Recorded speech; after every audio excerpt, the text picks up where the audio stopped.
Hello everyone, we are back with new topic of database management system. Today we are going to discuss about cross product. It is a type of joins. If you have any doubt, comment down below. And I have already discussed about ER diagrams, their entity, attributes, mapping. If you haven't watched that video yet, I pin the link in the description box. Go and check it out. Please subscribe to my channel and press the bell icon so you can get more interesting videos and clear your concept. Please like and share more and more to your friends. So now let's start the topic. Today we are going to discuss about what is cross product और उसे हम क्या बोलते हैं Cartesian product भी बोलते हैं. हमारे पास दो टेबल है, एक है एम्प्लॉय की और एक है डिपार्टमेंट की.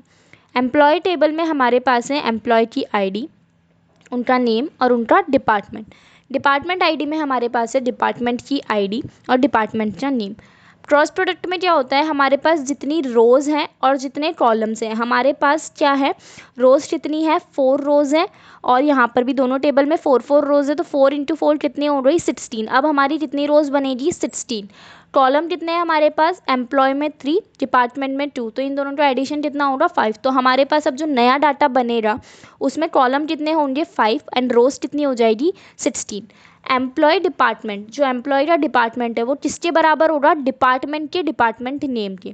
सेम है, sales HR IT HR sales HR IT transport, तो वो क्या है, सेम चल रहे हैं. तो हमारे पास जो एम्प्लॉय का डिपार्टमेंट है वो इक्वल होता है हमेशा डिपार्टमेंट के डिपार्टमेंट नेम के. ये दो टेबल को कंबाइन करने के लिए हम यूज़ में लेते हैं. क्रॉस प्रोडक्ट कैसे निकालते हैं हम, एम्प्लॉय और डिपार्टमेंट का. ये जो 8 है इसको हम मल्टीप्लाई करेंगे इन सब के साथ, तो इस तरीके से हम नई टेबल अपनी प्रिपेयर करते हैं. So now let's see the new table what we form going to form. So here we have, हमने देखा कि हमारे पास 5 कॉलम होंगे. कौन कौन से, employee ID, name, department, department ID, department name. तो हमारे पास अब कॉलम कितने हो रहे, 5. रोज़ कितनी प्रिपेयर करनी है हमें, 16. तो अब हम क्या करेंगे, पहली जो रो है उसका मल्टीप्लिकेशन होगा इन सब के साथ, चारों के साथ होगा. सेम सेकंड वाली का भी चारों के साथ होगा, इसी तरीके से सबका होगा. तो एम्प्लॉय आईडी हो रही हमारे लिए पहले फर्स्ट, नेम क्या है फिर हमारे पास, राम, उसका डिपार्टमेंट क्या है हमारे पास, सेल्स, डिपार्टमेंट आईडी क्या है उसकी, 11, और फिर हमारे पास डिपार्टमेंट नेम क्या है, सेल. तो इसी तरीके से हम बाकी की एंट्रीज भी करेंगे, जैसे राम, डिपार्टमेंट सेल, फिर डिपार्टमेंट आईडी क्या हो गई 12 और उसका नेम क्या है HR. फिर राम के लिए 4 एंट्रीज होगी, तो हमने ये तो सेम चल रहा है, फिर हो गया यहाँ पर 13. Then we have IT 1, Ram, sale, then we have 14, then we have transport. So we are going to perform all this table for all the other 3 entry. तो हमने लिखा एक बार 2, फिर 3 के लिए 4 टेबल, then 4. नेम लिखेंगे हम, 2 पर क्या है हमारे पास, सीता, हमने लिख दिया सीता चारों के लिए. देन वी हैव, उसका डिपार्टमेंट क्या है, HR, हमने लिखा HR. देन हमारे पास एक बार 11 करेंगे तो उसमें हमें मिल रहा है sales. Then we are going to perform for 12, then we get HR. Then for 13 we get IT, for 14 we get transport. Then for the third we have Rita. Then we write Rita for 4 times, कि हम उसे 4 बार multiply करेंगे हमारी अलग table से.